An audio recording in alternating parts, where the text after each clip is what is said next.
Bonjour à tous, madame, messieurs, bon lundi et bon début de semaine. C'est la première édition de la revue des grandes unes de la semaine, justement, avec la presse qui est disponible dans les kiosques. La Nouvelle Expression consacre sa une donc à Fotula, Joseph Kadi de Foto, qui repose désormais à Bana. Donc, parlant de ces obsèques, Marcelin Difendi, président du Sénat, qui a représenté le président de la République, a présidé la cérémonie funéraire dans une ville de Bana qui, des mémoires de journalistes, n'avait jamais connu une aussi immense foule venue donc dire ses adieux à un homme, véritable homme. D'ailleurs, les hommages et bien entendu les témoignages ont dessiné le portrait même de l'homme multidimensionnel, formidable. Donc c'est à lire dans le dossier proposé par le journal La Nouvelle Expression de ce matin. Le journal parle également de la crise anglophone, déjà plus de 200 milliards de francs CFA de perdus selon un rapport du GICAM. La crise qui secoue justement ces régions anglophones a déjà englouti beaucoup d'argent, des pertes pour l'économie camerounaise et même 6343 emplois sacrifiés. C'est ce que dit le journal disponible dans les kiosques ce matin. Le même journal parle aussi de la présidentielle 2018. Pourquoi Penda Ekoka a surgi, conseiller technique à la présidence de la République. Il dénonce le camp qui a donc pris en otage Paul Biya et annonce d'ailleurs son soutien à l'opposition. C'est en page 4 de ce numéro disponible dans les kiosques ce matin. Parlant de motion de soutien, Tangana Kuna appelle à voter Biya. Les raisons de l'appel de l'ancien ministre du fond de sa cellule à sa communauté sociologique, c'est en page 4 de ce même numéro. Le journal L'Œil du Sahel qui est dans les kiosques parle des entreprises publiques, chasse aux nordistes à Kamwata, c'est ce que dit le journal, qui parle également de la présidentielle 2018. Près de 1000 motos taximens attendent bien entendu Kavaye et Guédibril à Marois. Pourquoi faire? C'est à découvrir dans le numéro disponible ce matin. Le journal parle également de toute autre chose que je vous invite à lire. Et avec des localités, notamment de Marois, on parle bien pratiquement de près de 700 élèves bientôt dans la rue. C'est en page 10 de ce numéro disponible dans les kiosques ce matin. À lire également dans le journal, on parle aussi de la localité de Belel, un membre du comité de vigilance tué par des hommes armés. C'est ce que dit le journal en page 2. C'est à découvrir dans le dossier proposé par le journal L'Œil du Ciel, disponible dans les kiosques ce matin. À lire également dans la presse aussi, on parle du journal Essentiel qui s'intéresse au sondage, parlant de Paul Biya, élu donc à 81% selon un institut américain. C'est ce que dit le journal disponible dans les kiosques ce matin. D'autres informations aussi avec le bilan du septennat. Les femmes ont pris le pouvoir. C'est dans le journal L'Essentiel de ce jour. Intégration s'intéresse aux tranches de vie. Bamenda, les sécessionnistes bien entendu de la présidentielle. 2 points importants à découvrir dans le dossier proposé par le journal pour dire un peu ce qui se passe dans ces régions anglophones, notamment dans le sud-ouest où on voit bien entendu des familles qui quittent donc ces parties du pays pour aller dans les régions où il fait certainement bon vivre. C'est à découvrir dans le dossier proposé par le journal disponible ce matin. Et puis Émergence, le quotidien privé bilingue qui est dans les kiosques s'intéresse à la crise anglophone, liquidation programmée d'une dizaine d'activistes sécessionnistes sur le sol américain. C'est ce que dit le journal. Les visages qui sont également présentés par le tabloïd de ce matin. Le même journal qui s'intéresse aussi à la crise anglophone, parlant déjà de 270 milliards de francs CFA de pertes pour l'économie du Cameroun. C'est à découvrir dans le journal aussi ce matin. Le journal parle du Nord. Déjà 228 cas et 25 décès dus à l'épidémie du choléra. C'est à lire en page 6 de ce numéro. Et puis le journal L'Équation qui est dans les kiosques parle de la présidentielle. Paul Biya en pole position d'un sondage. C'est à lire dans le journal. Et puis avec des acteurs des transports routiers qui choisissent d'ailleurs Paul Biya comme étant leur candidat pour la présidentielle à venir. C'est à découvrir dans le numéro disponible ce matin dans les kiosques également. Et puis le quotidien de l'économie parle de fonction publique également, parlant de ce gouvernement qui prépare bien entendu une augmentation des salaires. C'est à lire dans le journal. C'est une promesse, une réalité. De toute façon, le journal tente d'expliquer tout cela dans le numéro disponible dans les kiosques ce matin. Et avec le journal qui évalue aussi les pertes économiques dans les régions du nord-ouest et du sud-ouest, c'est dans le journal, dans le dossier proposé par le journal. Et puis avec Germinal ou Génération Libre qui s'intéresse également à ce même sondage qui parle de 80% de suffrage pour Paul Biya. Donc c'est à lire dans le numéro disponible. Le journal Le Messager qui est dans les kiosques s'intéresse à la crise anglophone. Le nord-ouest et le sud-ouest, donc c'est vide carrément. C'est un dossier également à lire qui fait le tour de la presse également ce matin. Et aussi on parle de ces confidences d'Olivier Mangran dans le cadre de la présidentielle au Cameroun et également des obsèques de Joseph Kadi de Fosso qui repose désormais à Bana. Dossier également à découvrir dans le journal, la page 6 à la page 7 ou d'autres informations si vous faites un tour dans les kiosques ce matin. Cameroun Cameroun Tribune parle donc de Paul Biya, de retour au pays, avec notamment un sac bien plein de propositions. C'est à lire aussi dans le journal qui s'intéresse également à autre chose. Pour l'éternité, tout un article également, un mini dossier aussi proposé à Kadi de Fosso. Donc c'est à lire dans le journal Cameroun Tribune de ce jour. Et puis le journal Le Financier d'Afrique qui est dans les kiosques s'intéresse à la crise anglophone. Déjà 269 milliards de francs CFA de pertes économiques. Ça fait le tour de la presse ce matin. Donc à lire dans le journal. Et d'autres informations aussi, des informations concernant la sous-région. Donc à lire dans le numéro Le Financier d'Afrique de ce matin. Et puis Repère qui s'intéresse à la crise anglophone avec le plan des Ambazoniens pour paralyser le Cameroun. C'est dans le journal disponible. Le même journal s'intéresse à autre chose. Aussi d'autres informations donc à lire si vous faites un tour dans les kiosques. Voilà. La presse s'intéresse également avec Info Matin qui parle de ce sondage qui fait le tour de la presse. Biya dévance aussi Kamto, Akerimuna et autres. C'est à lire dans le journal disponible aussi ce matin et avec d'autres informations également. Mutation parle plutôt de rester ou partir. C'est une question avec le cœur qui balance entre Bamenda et Doua et Boya. C'est à découvrir dans le journal parlant de la crise anglophone qui secoue notamment des commerçants qui sont basés dans ces différentes régions et qui sont décidés de partir. Mais le gouverneur rassure tout de même. Le gouverneur de la région du Sud-Ouest, c'est à lire également dans le dossier proposé par le journal Mutation.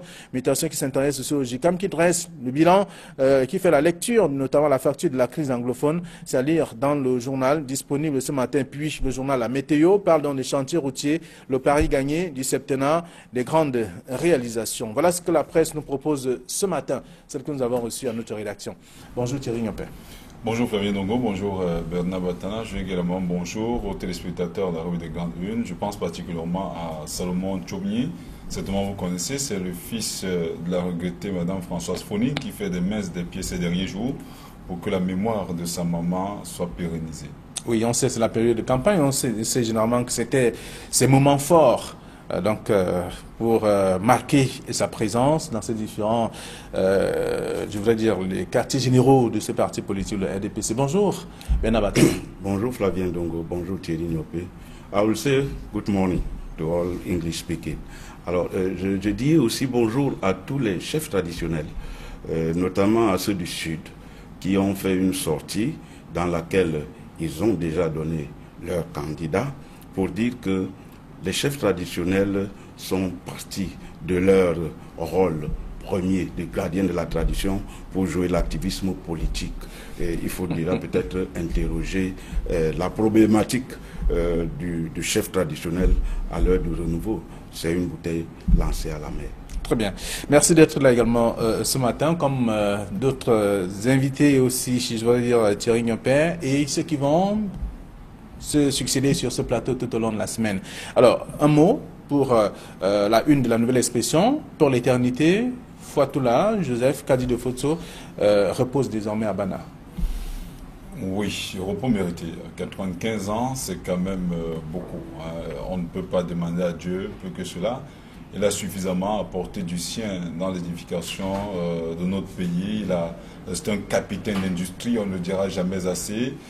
Il a élevé beaucoup d'entreprises. Il a même montré la voie à plusieurs autres Camerounais. On espère simplement que son héritage sera pérennisé et ses fils en ont pris l'engagement. On espère justement que les choses ne tourneront pas en vrille après sa mort parce qu'il fait partie justement de ces Camerounais qui n'ont pas fait de grosses études pour réaliser ce qu'ils ont eu à réaliser, ce qui nous amène à comprendre que ce n'est pas toujours à travers des diplômes qu'on peut bâtir un empire. Il l'a fait. Et puis l'expérience nous a démontré par la suite que beaucoup de ceux qui ont fait ces grosses études-là, quand ils ont hérité généralement des fortunes laissées et les empires laissés par leur père, finissent par les laisser tomber en décrépitude. On espère que ça ne sera pas le cas. Parce qu'il manque de stratégie, bien entendu. Voilà, des secrets, les petits secrets. Non, c'est sûr qu'il a suffisamment formé autour de lui. On a vu ses enfants autour de lui au crépuscule de sa vie. On espère simplement que cet héritage-là sera suivi et que des générations à venir vont s'abreuver à cette source qui était extrêmement importante pour l'industrialisation au Cameroun. Maintenant, Batana, on a écouté les témoignages, des hommages rendus à ce grand homme, des grosses têtes, bien entendu des chefs traditionnels, bien entendu les économistes et autres hommes politiques qui se sont succédés pour passer un message fort, témoigner de son existence, de ce qu'il a laissé comme héritage, ce qu'il a également fait durant son vivant sur cette terre aujourd'hui, donc il reste quand même cela qu'on devrait placer comme étant des personnes à mettre dans un panthéon aussi important. Oui, il faut dire que fait rarissime, il y a aussi eu un message de Sa Sainteté le Pape à l'adresse du défunt. Il faut dire que... Le Pape François, bien Oui, entendu. Pape François. Il faut dire le chef de l'Église catholique. Il faut dire que le fort, Kadi de Fotso, n'a pas vécu inutilement. C'est un homme, c'est un industriel. Il est le précurseur de pas mal d'initiatives économiques. Il est un homme qui a employé des milliers de Camerounais. Il est un homme qui reste. Il est un homme qui a été important pour le pays parce que il est à la base d'une forte colonie politique, colonie économique et qui, ma foi, j'espère, comme l'a dit Thierry, que son œuvre lui survivra. D'accord. Alors, donc on peut lire la nouvelle expression pour revivre un peu ces moments, ces témoignages, et bien entendu, tout ce qui a été dit, et avec la présence de Marcel Nyandifedi qui représentait le président de la République à ses obsèques. C'est à lire dans le journal La Nouvelle Expression. Et parlant de la crise anglophone, il y a déjà plus de 200 milliards de francs CFA de pertes. C'est vrai que les chiffres vont selon, bien entendu, les tabloïds de ce matin. On peut lire également qu'il y a dans plusieurs journaux, on parle par exemple de 270 milliards de francs CFA des pertes pour ce qui est d'émergence, le quotidien privé bilingue, qui revient également sur ces différents. En même temps, on peut lire aussi au niveau de le quotidien de l'économie, qui fait également le GIGAM, qui évalue notamment les pertes économiques dans les régions anglophones. Ça fait quand même beaucoup d'argent dépensé pour en si peu de temps. Oui, beaucoup trop d'argent de perdu. Et il n'y a pas que l'argent qu'on a perdu, on a perdu près de 6 000 emplois. Les gens ont perdu près de 6 000 emplois dans cette zone. Et on n'a pas, il n'est pas, comme la crise continue, je crois qu'on va perdre davantage d'emplois. Je crois que c'est une sonnette d'alarme que les journaux tirent, sur laquelle les journaux tirent par rapport à cette question anglophone qui a pratiquement, dont l'économie est paralysée pratiquement dans les régions du nord-ouest et du sud-ouest. Parce que là-bas, on ne vit pas. On était peut-être à l'étape de survie. Mais maintenant, on ne survit même pas, on ne vit pas. Parce qu'économiquement, on est asphyxié. Parce qu'économiquement, on ne peut pas s'épanouir. Les boutiques sont fermées. Il n'y a pas le minimum vital qu'on attendrait d'un citoyen. Et c'est peut-être pour cela que toutes les personnes ont décidé d'aller en dehors de ces zones qui sont pratiquement des zones devenues invivables. Invivables parce qu'il y a une insécurité, invivables parce que le tissu économique s'est dégradé au fil des temps. En 2 ans, il a fallu pour que tout le tissu économique soit mis à terre. Donc, c'est toute une zone à reconstruire qu'on a dans les régions du sud-ouest et du nord-ouest. Je pense qu'il faut que, une fois de plus, comme on l'a toujours dit ici, il faut que l'État régalien reprenne sa place dans les régions du nord-ouest et du sud-ouest. Et il y a un journal qui a fortement bien caricaturé ça, c'est-à-dire que ces mutations qui a dit rester ou partir.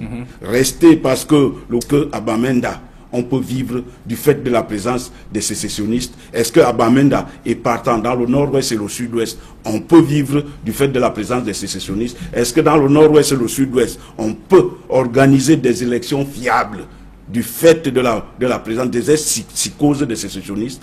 C'est la question qui reste posée, à laquelle les pouvoirs publics doivent donner une réponse. Alors, donc on lit également dans la nouvelle expression, parlant du nord-ouest, le gouverneur redoute les sécessionnistes. De toute façon, on parle bien sûr de ce qui se passe à l'île d'Afrique, qui a demandé donc aux forces de l'ordre de sécuriser davantage, d'intensifier les patrouilles pour notamment assurer la sécurité des personnes et des biens.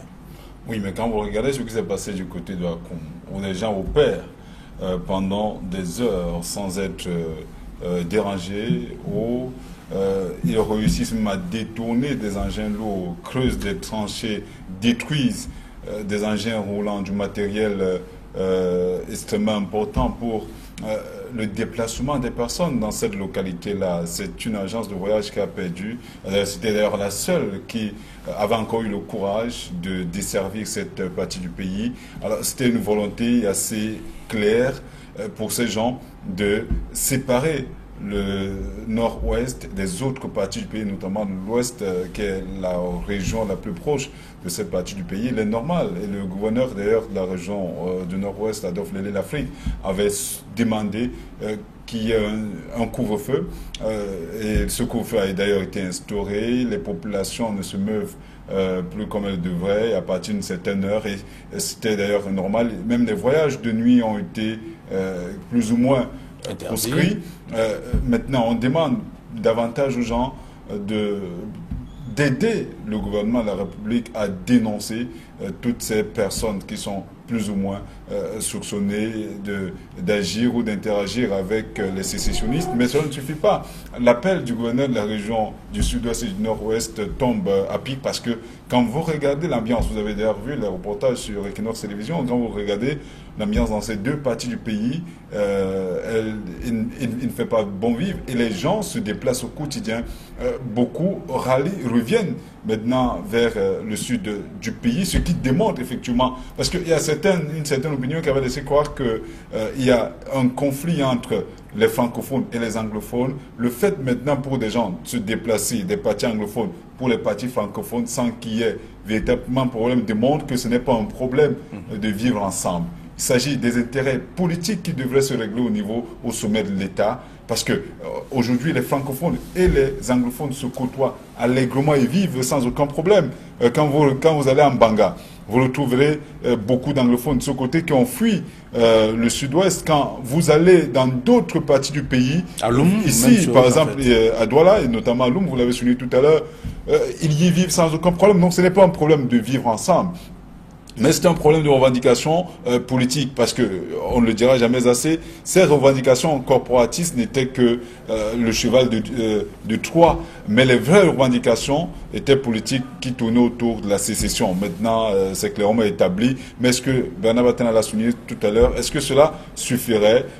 Ces appels à rester sur place, à lutter contre l'exode rural demandé par Bernard Okalia Bilay pour ce qui est du sud-ouest et Adolphe Lélé Lafrique pour ce qui est du nord-ouest, suffirait à calmer les populations? Je ne pense pas, parce que les sécessionnistes ont annoncé qu'entre le 16 septembre et le 16 octobre, il sera pratiquement difficile pour les populations de vivre de ce côté. Est-ce que ces menaces seront mises en exécution? On souhaite que tel ne soit pas le cas, mais si c'est le cas, il faudrait que le gouvernement fasse des mains et des pieds. En tout cas, les deux gouverneurs rassurent quand même, rassurent qu'il y a des dispositions qui ont déjà été prises pour assurer la sécurité des personnes et des biens. Mais simplement, on observe dans le journal, le Messager de ce matin, la une de ce journal, on parle du nord-ouest et le sud-ouest, qui se vide carrément, à travers notamment ce qui est également contenu dans le journal Mutation, et avec le titre que vous avez évoqué, qui parle donc de le cœur balance à Bamenda et à Buea, rester ou partir, ça devient une véritable équation. Alors, il vous souvient que la semaine dernière, ici, nous avons dit que les tranchées, les tranchées qui ont été creusées par des hommes armés qui ont pris un KTPA, c'est les bases d'une guerre conventionnelle. Parce que jusqu'ici, on était dans le système d'une guerre asymétrique. Parce que vous vous rappelez que les tranchées, c'est une formule de guerre, c'est une stratégie de guerre. Et qui, nous, on a tiré sur la sonnette d'alarme. On a continué à tirer sur la sonnette d'alarme pour dire que maintenant, il faut qu'on fasse quelque chose. Mais déjà, c'est sur ce fait, et c'est ce que le journal dit, du fait de cette tranchée-là, où une partie du nord-ouest a été isolée de l'autre partie, les gens se sont trouvés en insécurité, d'où l'exode qui est constaté. Et cet exode est d'autant plus conforté que 15 sous-préfets de ces régions-là ont déserté leur poste.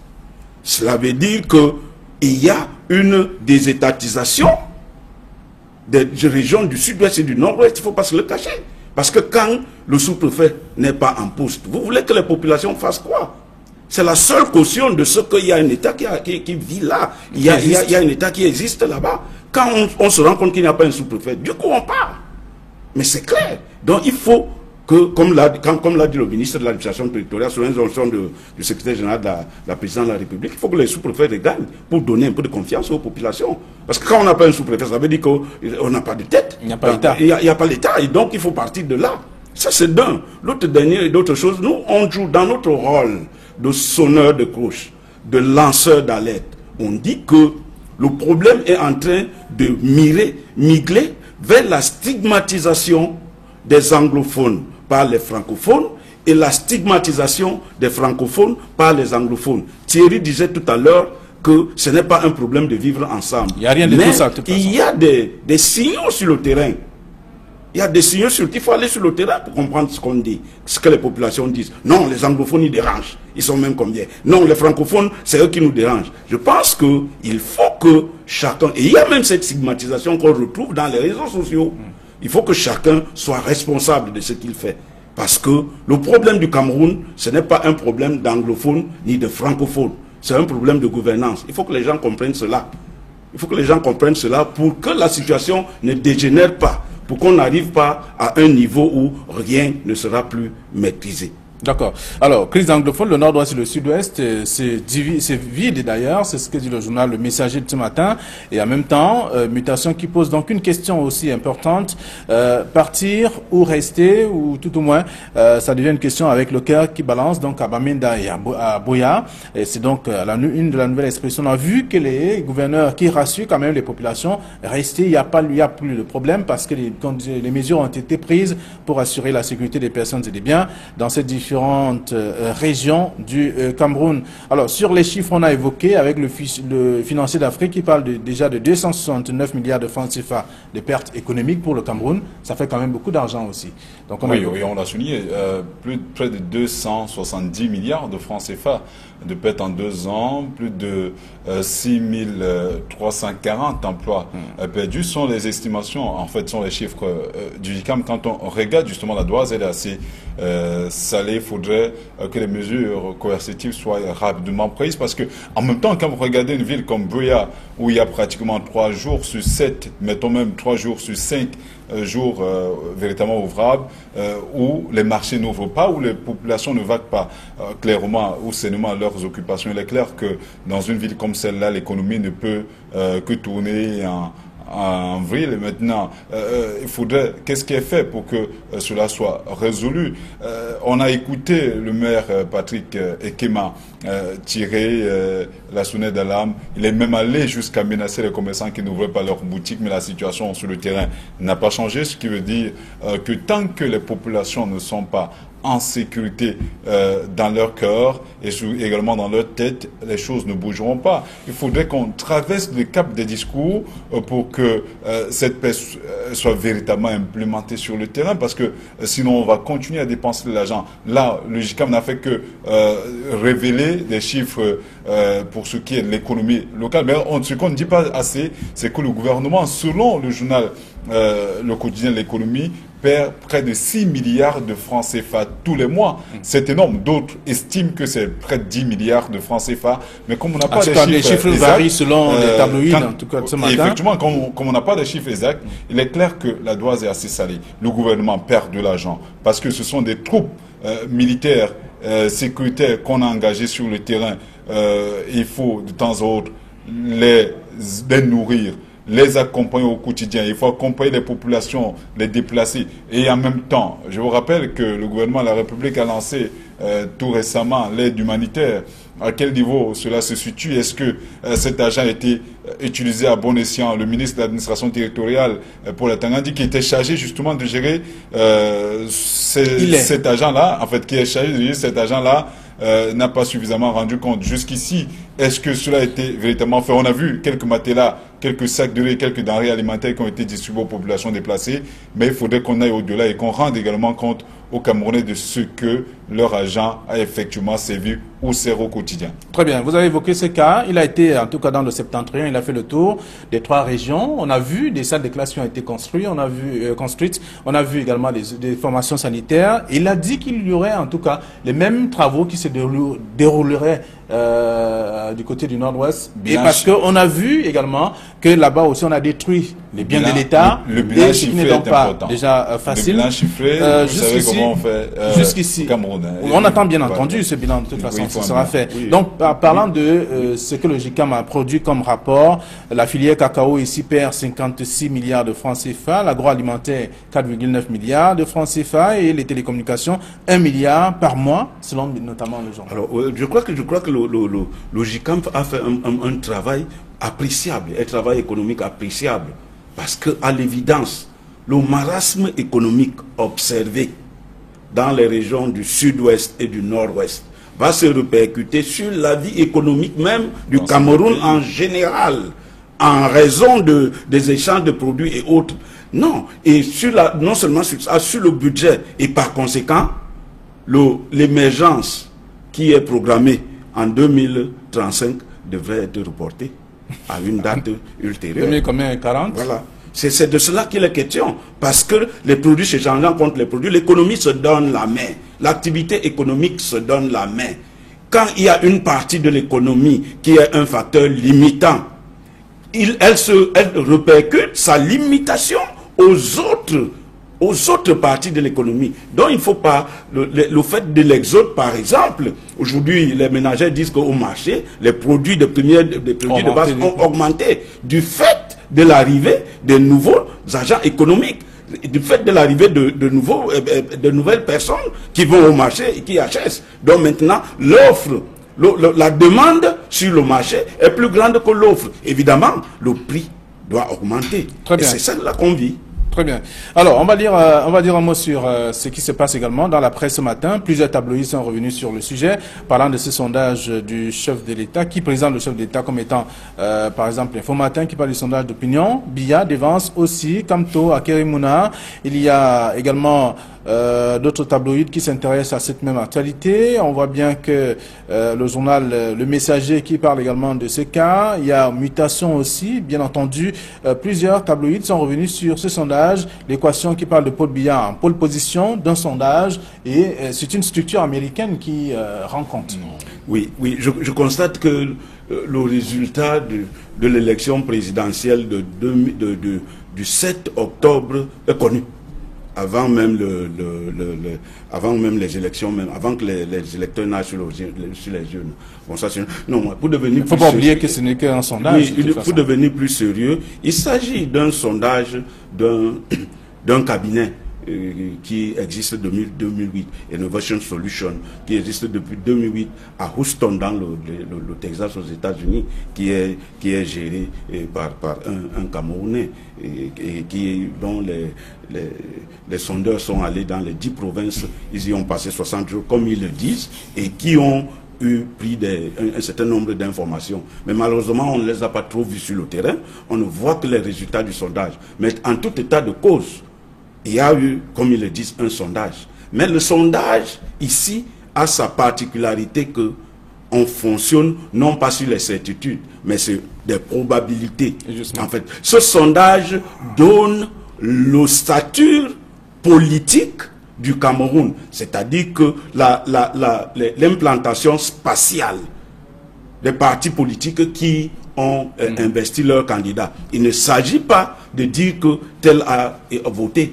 Le seul résultat du vote, c'est à partir des élections, à partir du jet de bulletins dans les urnes et à partir du résultat que va donner l'ECAM et entériné par le Conseil supérieur. C'est ça le résultat. Parce que il me semble que les journaux ont déjà donné un résultat d'une élection. C'est les journaux, en tout cas, c'est le travail qui a été mené par une enquête. Sur la base d'un sondage qui est généralement une estimation. Merci. Ça reste une estimation, justement. Donc, c'est un sondage qui peut ne pas être une réalité dans les urnes également. Nous sommes arrivés à la fin de l'émission. On annonce la fin. Thierry, vous n'allez pas vous prononcer là-dessus. Merci à vous, chers téléspectateurs. Vous aurez l'occasion d'aller lire ce que la presse propose dans les kiosques ce matin et en faisant notamment un tour. Demain, nous serons encore là. Il sera 9h15.